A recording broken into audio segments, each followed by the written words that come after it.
Thank you for joining us today. Today we are doing a video to show you the 5 different ways that you can play Perpetuity Grave Descent.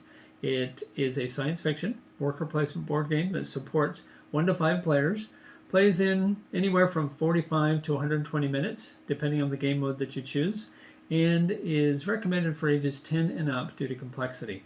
One of our purposes for this video is to give you an idea of the replayability and the variety that is in the game, so that you can enjoy the game for a number of years to come. So without further ado, let's go ahead and get started. Now before we get started, let me give you a 30-second recap on how to play Perpetuity Grave Descent.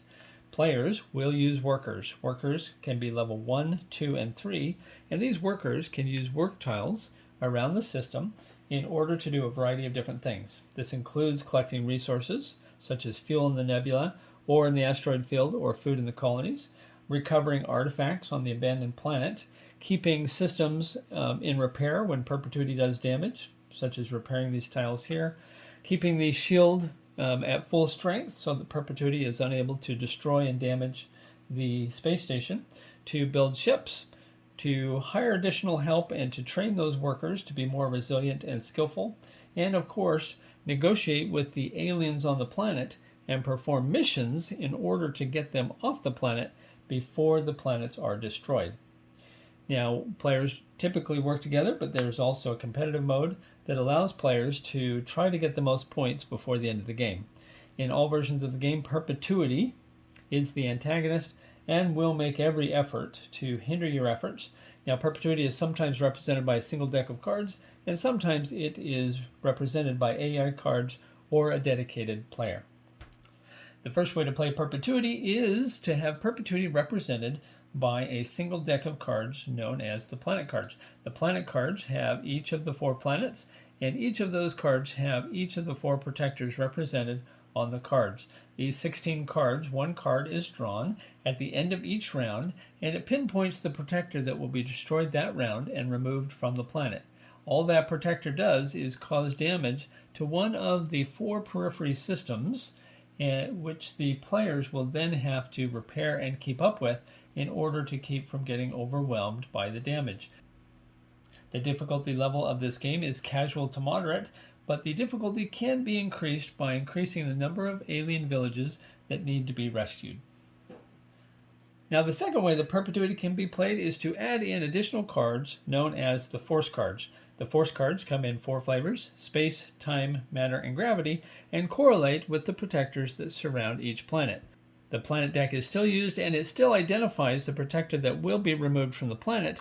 However, this protector will now be used to unlock cards that will be placed in the system and cause disruption to the systems that the workers must work around. In this case, for example, gravity will now affect the nebula and cause the production to decrease. Workers can interact with these cards and disable them using skill die, so the higher workers are more likely to disable those troublesome cards. The difficulty level of this version of the game is still casual to moderate and takes roughly 60 to 75 minutes to play on average, depending on the number of players that you're going to play with. Number 3. Now, the third way to play Perpetuity is very similar to number 2. The key difference is that you will now have an actual player that will represent Perpetuity. Their purpose will be determined at the beginning of the game by choosing 2 or 3 missions that they must accomplish before the other players rescue all the aliens. If they complete these 2 missions, then they will win and the game will end immediately. When Perpetuity completes its first mission, or in the case of 3 missions, its first 2 missions, it must turn over its final mission, and then the other players will be able to see that so that they can defend against it. It will be a race to prevent Perpetuity from completing those missions. Now, Perpetuity in this version of the game works very similar in some respects to the other players. When they are placing workers, Perpetuity can place avatars in order to place cards in a periphery against a tile or a planet. They can also move cards from one location to another.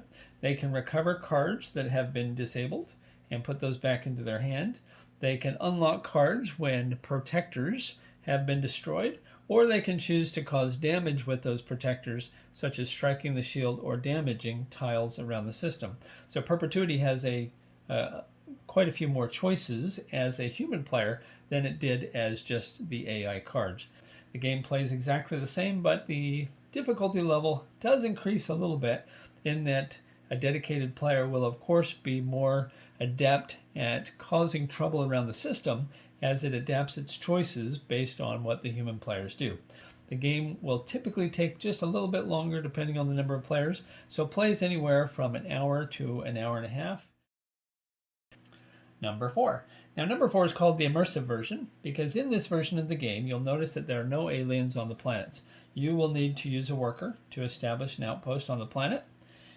And once you've established an outpost, you will get an outpost board that will sit right here, and you'll actually get a worker that is on the outpost of the planet which can search for alien villages that are located in any of the regions here on the planet.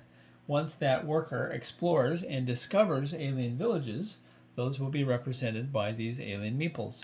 And from that point on, this worker can negotiate with those aliens in an attempt to convince them to leave the planet. Once you've negotiated with the aliens, they will go into your outpost, and when you perform a mission, they will be ready to leave the planet and be rescued. However, aliens that are not negotiated with will not leave the planet until you perform that. Workers on the planet can also do a variety of things, such as searching for artifacts and collecting resources to assist in the case that your ship crashes on the planet or becomes stranded. This version of the game is more in-depth because of the additional steps to rescue aliens, and so this game typically takes a little bit longer and can last anywhere from 75 to 120 minutes. Now, you can still use Perpetuity as an automated set of AI cards or as a dedicated player, so this version of the game does support 1 to 5 players, but the complexity is typically ages 12 and up. Number 5. Now, in the final version of the game that I'm going to show you, it is actually similar to all the other versions of the game because you can play this version of the game with anything that I've shown you so far, and that is the solo component of the game. There's several ways to play as a solo player, including using the AI cards for Perpetuity by playing any of the scenarios that you've seen so far, including the immersive version.